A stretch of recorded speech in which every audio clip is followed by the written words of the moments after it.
Hello everyone, কেমন আছেন সবাই? দ্য বেঙ্গলি বেলের নতুন একটি ভিডিওতে আপনাদের সকলকে স্বাগত জানাই। আজ আমরা আছি বেনারসের লাস্ট, আমরা যাব অযোধ্যা।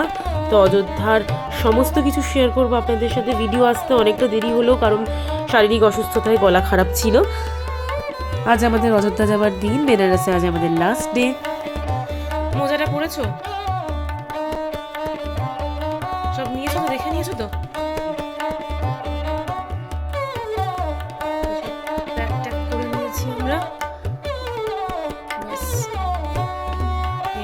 ট্রেনের অপেক্ষা। বেরিয়ে পড়েছি এখন। বেরিয়ে প্রথম যেটা চোখে পড়লো, এই ভদ্রমহিলা সকাল সকাল শিব ঠাকুরের পুজো করছে। আমরা এখন চলে এসেছি বারাণসী জাংশনে। তো বারাণসী জাংশনে যেটা অটো স্ট্যান্ড, আমাদের অটো করে আসতে 200 টাকা নিয়েছিল। ও আবার ওপরে হাত তুলে দেখাচ্ছে যে এখান থেকে রোপওয়ে কানেকশনটা হবে। রোপওয়ের কাজ এখনো চলছে। তো আমরা এগিয়ে গিয়ে এবার রাস্তাটা ক্রস করবো, ওই সাইডটাতে যাবো।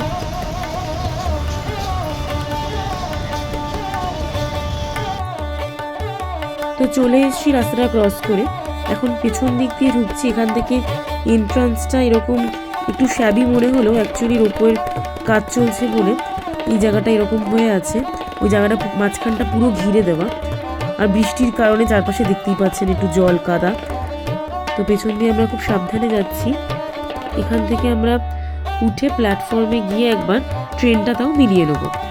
আমাদের ট্রেন টাইমিংটা ছিল 9:32, তাও আমরা অনেকটা আগেই চলে এসেছি হাতে টাইম নিয়ে। এখন বাজে 8:19, আমরা অনেক তাড়াতাড়ি চলে এসেছি। একবার দেখবো ট্রেনটা দিয়েছে কিনা।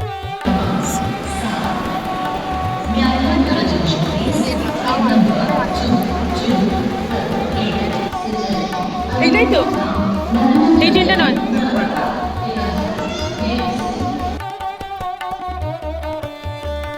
তো প্ল্যাটফর্মে ঢুকে এই জায়গাটাতে এখানে লাউঞ্জ আছে, একটা চায় পানি বলে একটা খাবার জায়গাও আছে, টুকটাক স্ন্যাক্স অনেক কিছুই ছিল। তো আমরা এখানে ঢুকে একবার দেখব, যদি হালকা কিছু পাওয়া যায় তো একটু খেয়ে নেব। এখানে যে ছোট্ট ওই স্ন্যাক্সের দোকানটা আমি দেখাচ্ছি, এখানে বসে খাবার ব্যবস্থা আছে, প্লাস পাশে যে লাউঞ্জ আছে মানে ওয়েটিং রুম, এখানে কিন্তু ওয়েট করার বা বসার জন্য একটা রেট আছে। সেই রেটটা পারলে একবার স্ক্রিনশট তুলে নেবেন। আমরা দেখালাম। ইনস্ট্যান্ট নুডলস নিয়ে নিয়েছিলাম আমরা ব্রেকফাস্টে। তো এখন প্ল্যাটফর্মে চলে এসেছি। বারাণসী জাংশন থেকে অযোধ্যা যেতে গেলে 2টো বন্দে ভারত ট্রেন থাকে। একটা সকাল 9:10 ছাড়ে, যেটা এখান থেকেই, সেটা অযোধ্যা পৌঁছায় 11:40-এ। আরেকটা ছাড়ে সকাল 9:32-এ, যেটা পৌঁছায় অযোধ্যা 12:10-এ। তো আমরা 9:32-এর ট্রেনটাই নিয়েছি। আমরা আছি C7 কোচে, সিট নাম্বার 1 আর 2। এই জায়গাটা স্পেসটা অনেক বেশি, আর সিটটা একদম এন্ডের দিকে। এই যে এটা ব্রেকফাস্ট ট্রে দিচ্ছে ওরা খাবার জন্য। প্রথমে জল দিয়ে গেছে। যে খাবারে কি কি আছে একটু দেখাই।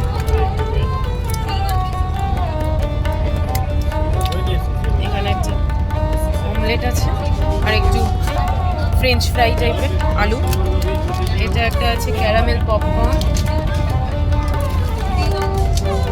এটা আছে পানসারি চায়, চায়টা চায় বানিয়ে নিতে হবে। একটা দই, এটা মনে হচ্ছে স্যান্ডউইচ, আর এটা টমেটো কেচাপ। 2টো ব্রাউন ব্রেড ছিল এই ফয়েলের মধ্যে, আমি ওদের ভেবেছিলাম স্যান্ডউইচ। যারা বারাণসী জাংশন থেকে অযোধ্যা যেতে চাইছেন বন্দে ভারত ছাড়া, তাদের জন্য আছে দুন এক্সপ্রেস, যেটা বারাণসীতে 11:10-এ আসে, আর প্রত্যেক দিনই থাকে ট্রেনটা। অযোধ্যায় পৌঁছায় 4:08-এ। তো কথা বলতে বলতে আমরা অযোধ্যাতে চলে এসেছি। বিফোর টাইম আমরা রিচ করেছিলাম, প্রায় 15 মিনিটস আগে। স্টেশনটাতে এসে যেটা ফিল হলো, বিশাল বড় একটা জায়গা, বিশাল বড়। প্রথমে তো বুঝতেই পারছিলাম না কোন দিক দিয়ে যাবো। তারপরে আস্তে আস্তে দেখলাম আমরা গেট নাম্বার 10 দিয়ে এক্সিট করছি। এক্সিট করে জাস্ট যেটা দেখলাম সেটা দেখাচ্ছি। এত সুন্দর, একদম মিডলে একটা এরকম কাঠবেড়ালি, মাথার ওপর বিশাল বড় ফ্যান, আর চারপাশে এরকম অযোধ্যা রাম মন্দিরের ছবি। খুব সুন্দর সাজানো স্টেশনটাকে, খুব সুন্দর সাজানো।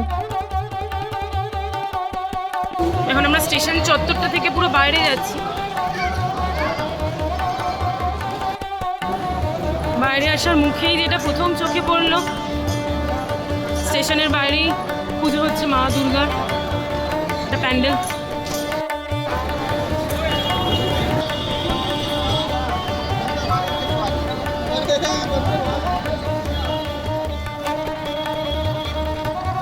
স্টেশন থেকে বেরিয়ে একদম স্ট্রেট হাঁটছিলাম, তারপরে কিছুটা এসেই বাঁদিকে ঘুরলেই এই মোড়টাতে এরকম টোটো প্রচুর লাইন দিয়ে দাঁড়িয়ে রয়েছে। একটা টোটোর সাথে কথা বলে আমরা সেটা নিয়ে যাব এখন হনুমানগাড়ির দিকে, কিন্তু ও আমাদের সাজেস্ট করলো যে ছোট দেবকালী মন্দিরের দিকে যাওয়ার জন্য। সেখান থেকে নাকি রাম মন্দির, হনুমানগাড়ি আরও যেগুলো রয়েছে দেখার জায়গা সবগুলোই কাছাকাছি পড়বে এবং থাকার জায়গা হিসেবেও ভালো জায়গা। আমরা আগে থেকে কোনো হোটেল বুক করিনি, এখানে এসে বুক করবো বলে, কারণ অনলাইনে অনেক বেশি দাম দেখা যায় আর আমরা একদিনই থাকবো যেহেতু।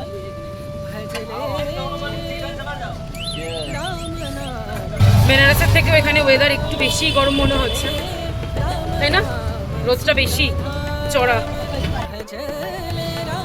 তো আমরা অলমোস্ট এসেই গেছি ছোটি দেবকালী মন্দিরের কাছাকাছি। জায়গাটা কীরকম জমজমাট দেখুন, পুরোটাই মার্কেট এরিয়া। শুধু তাই নয়, এখান থেকে যে যে জায়গাগুলো দেখার মেন ট্যুরিস্ট স্পট সবগুলোই কাছাকাছি। এখানে রিক্সা স্ট্যান্ড, গাড়ি ঘোড়ার কোনোই অসুবিধা নেই। আমরা এই এতটা পথ এলাম 10 টাকা 20 টাকায় এত কিছু লাগেজ নিয়ে। আর যেটা সব থেকে ভালো লাগলো, সামনেই একটা বিশাল বড় ভেজ রেস্টুরেন্ট।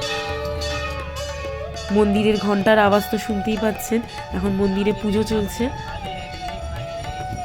তো আমাদের একটা গেস্ট হাউসের দিকে নিয়ে যাচ্ছে। প্রথমেই যেটা বললাম, আমরা আগে থেকে বুক করে আসিনি। আসার পথে একটা জিনিসও খেয়াল করলাম, এখানে প্রচুর ধর্মশালাও রয়েছে। যারা একদম মিনিমাম বাজেটে এখানে একদিন বা দুদিন কাটাতে চান তাদের সেই ব্যবস্থাও আছে। তো এই আদিত্য গেস্ট হাউসের পাশেই সরল গেস্ট হাউস। এই গেস্ট হাউসে আমরা নাম রেজিস্টার করে ঢোকার পর একটা স্লিপ আমাদেরকে দিয়েছে, সেটা আমি দেখাচ্ছি রুমে গিয়ে।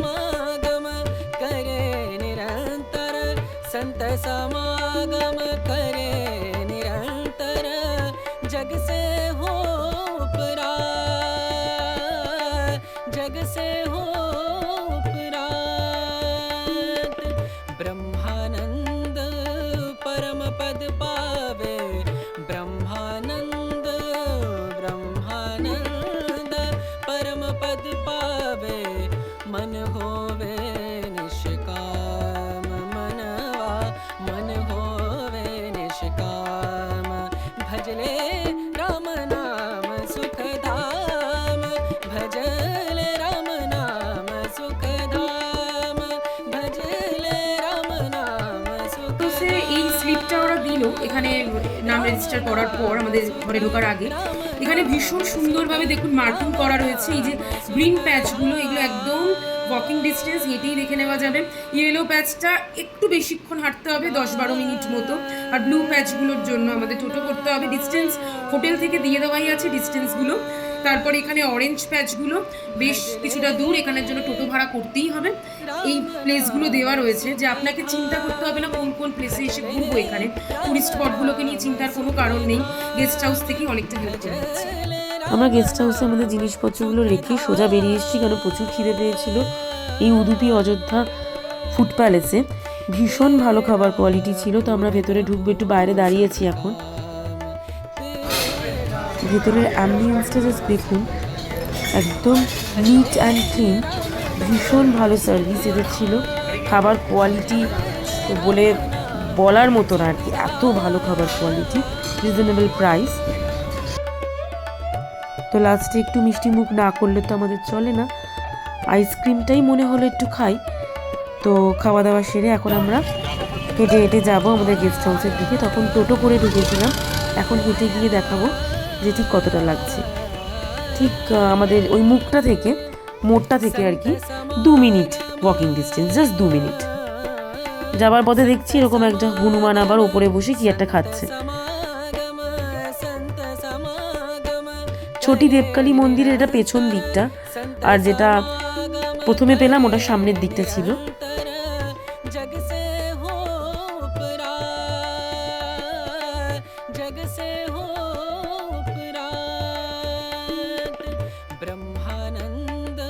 হাঁটতে হাঁটতে আমরা চলেও এসেছি এই আদিত্য গেস্ট হাউসের ঠিক পাশেই। দেখুন ওপরে লেখা সরল গেস্ট হাউস। এখানে যিনি ভদ্রলোক রিসেপশনে বসেছিলেন ভীষণ হেল্পফুল, উনি আমাদের এই স্লিপটা দিয়েছিলেন। এখন একটু রেস্ট করে আবার বিকেলে আমরা বেরোবো। এখন বাজে 5:45, আমরা যাচ্ছি সরোজিনী নদী। ওখান থেকে রামপাইরি আর যেগুলো আছে আশেপাশে বিনা চক সেগুলো আমরা দেখবো হেঁটে হেঁটে। দুপুরে যে পথটা দিয়ে এসেছিলাম এখন সেই পথ দিয়েই যাচ্ছি। তখন অনেকগুলো দোকানই বন্ধ হয়ে গেছিলো। এখন দেখুন জায়গাটা কিরকম আলো ঝলমল করছে। অনেকেই বলেন যে হনুমানগাড়ির কাছে উঠলে ওখানে দেখতে সুবিধা দশরথ মহল, রাম মন্দির, কিন্তু আমি বলবো এই ছোটি দেবকালী মন্দিরের কাছাকাছি যদি আপনারা থাকতে পারেন তাহলে ভীষণই সুবিধা হবে। সবগুলোই ভীষণ কাছাকাছি পাবেন। আমরা এখন যাচ্ছি সরোজ নদীর ধারে, ওখানে সন্ধ্যা আরতিটা ভারী সুন্দর হয়। যাওয়ার পথে এরকম আরেকটা দুর্গা পুজোর প্যান্ডেল দেখতে পেয়ে একটু অবাকই হলাম। আমাদের ওখানে পুজোর ভাসান তো অনেক আগেই হয়ে গেছে, এখানে দেখছি এরা ভক্তি পরিবেশ অনেকদিনই মায়ের পুজো করছে। কথা বলতে বলতে অলমোস্ট পৌঁছে গেছি মোড়টাতে। এই মোড় থেকে প্রথমেই যাব রামকি পাইরি, তারপরে যাব সরোজ নদীতে। এখন আমি হাঁটছি রামকি পাইরির ধার দিয়ে। এটা সরোজ নদীর পাশে একটি ঘাট। কথিত আছে যে এখানে স্নান করলে নাকি সমস্ত পাপ ধুয়ে যায়। আর দীপাবলিতে এখানেই লাখ লাখ প্রদীপ জ্বালানো হয়েছিল, যেটা বিশ্বের রীতিমতো তোলপাড় ফেলে দিয়েছিল। তো এখন অনেকটাই সন্ধ্যের মুখ, আর একটু সন্ধ্যে নেমে এলে এই জায়গাটা একটা লেজার শো চলে। এখানটাতে একটা বিশাল বড় করিডর, যেটা দিয়ে আমি হেঁটে হেঁটে আসছি। চারপাশটা দেখতেই পাচ্ছেন বিশাল বড় ছড়ানো একটা জায়গা, কিন্তু কনস্ট্রাকশনের কাজ চলছে বলে বেশ আওয়াজটা হচ্ছিল তখন, ওই জন্য আমি ভয়েস ওভার দিতে বাধ্য হলাম। এখানটাতে এক্সটেন্ড করা হচ্ছে জায়গাটা। তো ছোট ছোট কয়েকটা বাচ্চাকে দেখলাম হাতে দিয়া নিয়ে বিক্রি করছে। এখন সন্ধে হয়ে গেছে, কি সুন্দর লাগছে দেখুন। তার মধ্যে কিছু জন এখন দিয়া ভাসাচ্ছে।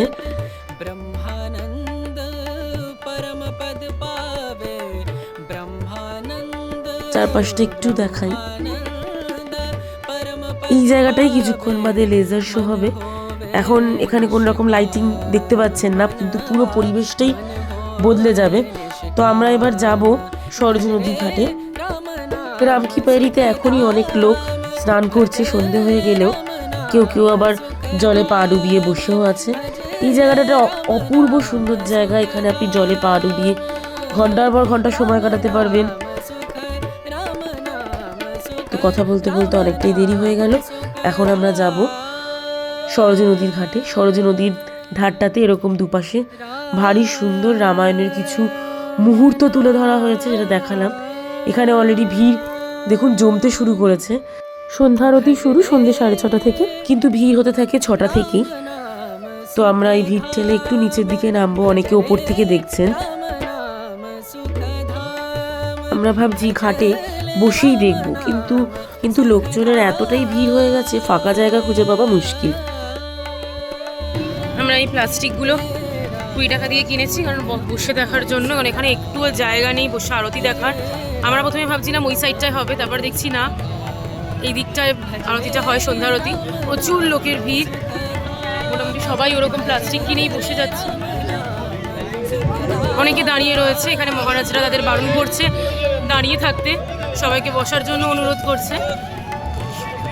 এবারে শুরু হবে মেন আরতি।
আরতি এখন শেষের মুখে, তো আরতি হয়ে গেলে আমরা এই প্রদীপের তাপটা নিয়ে চলে যাব রামকি পেরিতে। সন্ধ্যাবেলা আমরা আছি রামপুরবাড়ি ঘাটে, যেটা বিকেলে এসেছিলাম। এখানটাতে এখন লেজার শো চলছে, আরতি হয়ে গেছে সরস্বতী নদীতে। আর চলছে এখানে দিয়া ভাসানো দেখা। ভারী সুন্দর লাগছে। এটাকে দিয়া পূজা হচ্ছে।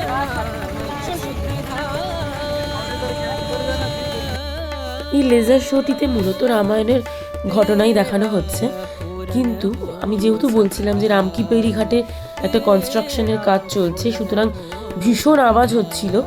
এরা অডিও রেখেছিল, কিন্তু অডিওটা খুব ভালো মতো শোনা যাচ্ছিল না, মেনলি কনস্ট্রাকশনের কাজের আওয়াজের জন্য। লেজার শোটা আরও বেশি ভালো লাগছিল এই কারণে, পুরো আলোগুলো এই যে লাল নীল সবুজ হলুদ, এইটা আবার জলে রিফ্লেকশন হচ্ছিল। জলের মধ্যে রিফ্লেকশন হয়ে কতটা সুন্দর লাগছে সেটাও দেখাচ্ছি একবার। এটি রামায়ণের প্রায় অলমোস্ট শেষ ভাগে, রামের রাজ্যাভিষেক হচ্ছে, সেটাই দেখানো হচ্ছে লেজার শোতে। संत समागम संत समागम संत समागम संत समागम करे निरंतर संत समागम करे निरंतर जग से हो उपरा जग से हो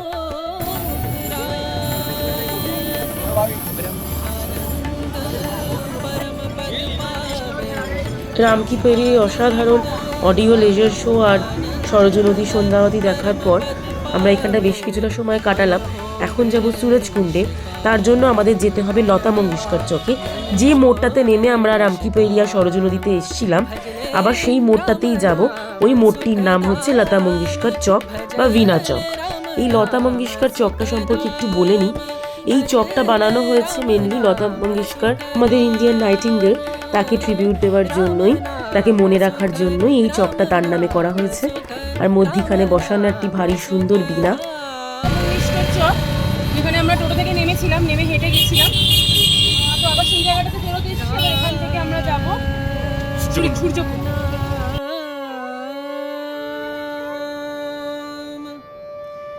भजले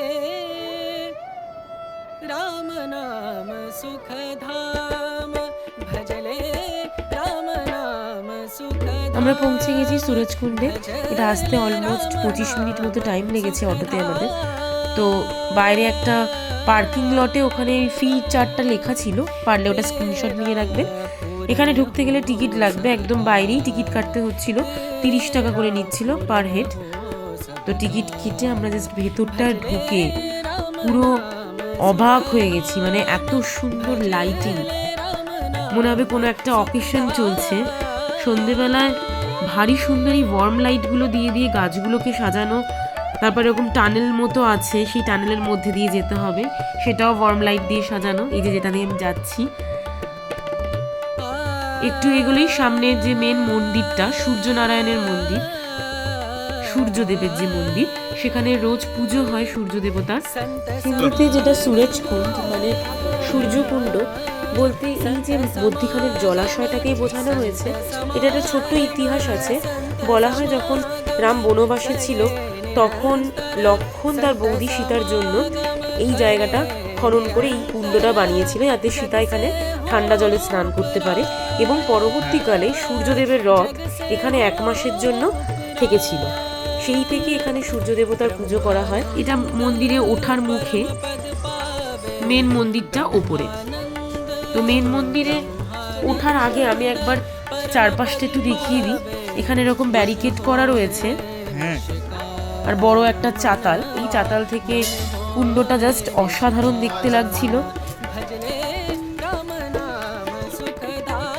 তো এবার আমরা মন্দিরে উঠে এসেছি। মন্দিরের উপরে লেখাই আছে এখানে সূর্য ভগবান কা মন্দির।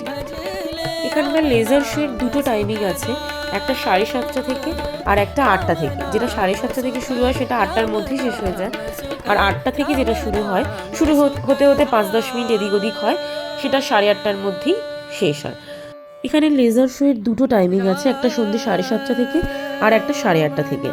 তো আমরা 7:30টাতে অ্যাটেন্ড করতে পারিনি, কারণ যেহেতু আমরা ওই সাইডটা সরজু নদীর ওইদিকে ছিলাম আর ওখান থেকে আসতে একটু টাইম লাগে। তো আমরা এখানে 8:30টার লেজার শোটা দেখবো।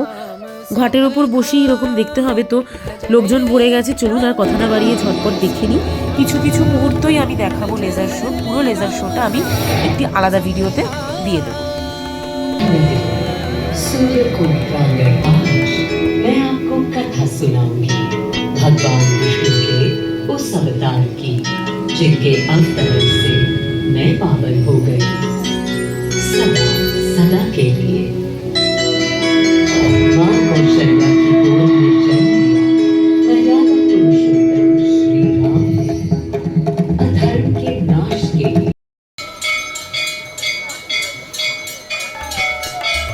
শো শুরু হবার 20-25 মিনিট পরেই এটা শেষ হলো। এখন আমরা বেরিয়ে যাব। তো বেরোনোর সময় দেখছি মন্দিরে ঘন্টা বাজছে, এখনো পুজো চলছে। ওই যে সমস্ত লোক চলে যাচ্ছে এবার বাইরের দিকে। আর এই লেজার শোটা দেখতে গেলেই মন্দিরটা হয়েই তবে আসতে হবে। আবার বেরোনোর সময়ও একই পথ। ফিরতে ফিরতে মোটামুটি রাত 9টাতে বাজবেই। তাও যাবার পথে ধর্মপথ, রামপথ যেগুলো পড়বে সেগুলো নিজেরাও দেখবো, আপনাদেরও দেখাবো। কথা বলতে বলতে চলে এসছি, অতুল আমাদেরকে নিয়ে চলে এসছি এখন ধর্মপথে। অতুল হচ্ছে আমাদের যে অটো চালাচ্ছিল, খুব ভালো ছেলেটি।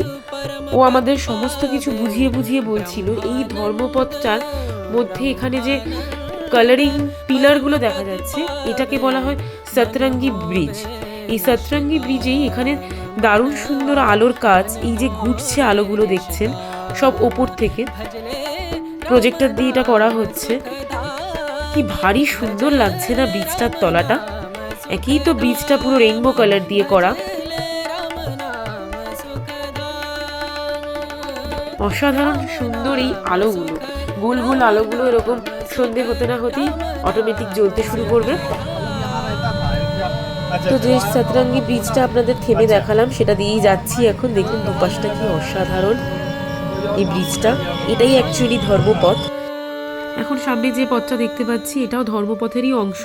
বিশাল বড় একটা লম্বা রাস্তা, আর এই লম্বা রাস্তাটা গিয়ে মিট করেছে বিনাচকে। সেখান থেকে আবার শুরু হয়েছে রামপথ। ওই রামপথেই পড়বে রাম মন্দির, দশরথ মহল, কনক ভবন। আর এই ধর্মপথ আর রামপথ দুটো রাস্তাই মিট করেছে লতা মঙ্গেশকর চক বা বিনাচকে। আমরা জানি যে অযোধ্যা রাম মন্দিরের কাজ সম্পূর্ণ হয়েছে 25শে নভেম্বর। ধ্বজা উদ্বোধন হয়েছে, সারা বিশ্ববাসী দেখেছে। এই ধর্মপথ রামপথ তখন খুব সুন্দর করে সেজে উঠেছিল। তো যারা বেনারস এসছেন কিন্তু অযোধ্যা আসেননি, বেনারস থেকে অযোধ্যা খুবই কাছাকাছি, গাড়িতেও আসা যায়, কিন্তু ট্রেনে এলে খরচাটা একটু কম হয়।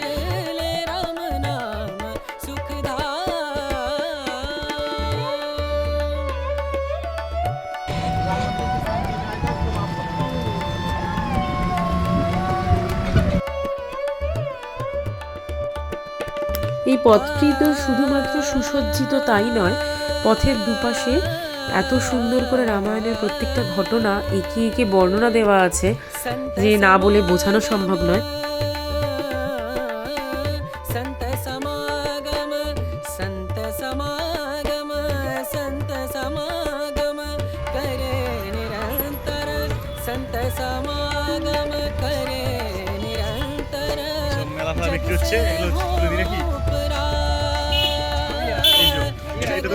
আমরা অলমোস্ট চলে এসেছি আমাদের বাড়ির কাছাকাছি।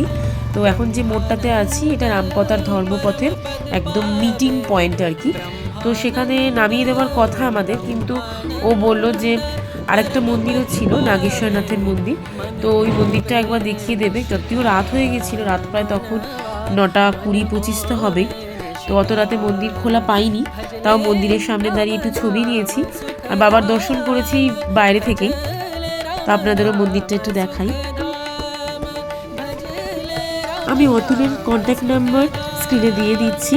কখনো যদি মনে হয় অযোধ্যা আসবেন তাহলে অবশ্যই কন্ট্যাক্ট করে নিতে পারেন। সুরজকুণ্ড যেতে আর আসতে দুটো মিলিয়ে ও বলেছিল আমাদের 400 টাকা, কিন্তু ওইটা বাদ দিয়েও ও আমাদের প্রত্যেকটা জিনিস এত সুন্দর করে ঘুরিয়েছে। এবং রামকি পেরির পাশে যে এত সুন্দর একটা শিব মন্দির আছে, নাগেশ্বরনাথের মন্দির, সেখানে ওই নামায় আমাদেরকে।